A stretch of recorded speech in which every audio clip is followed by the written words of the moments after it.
ayol kim? Birinchi bo'lib, Fir'avnga butun iymoni, kuch-quvvati va shijoati ila yuzma-yuz ro'para turgan shaxs erkak emas, ayol bo'lgan.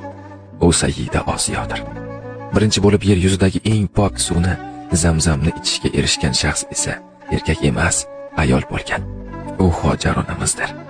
Birinchi bo'lib, Muhammad Mustafa sallallohu alayhi va sallamga iymon keltirgan shaxs erkak emas edi, ayol bo'lgan. U Xadija onamizdir. Birinchi bo'lib, islom uchun jonini fido qilgan shaxs erkak emas, ayol bo'lgan. U Sumayya roziyallohu anhodir.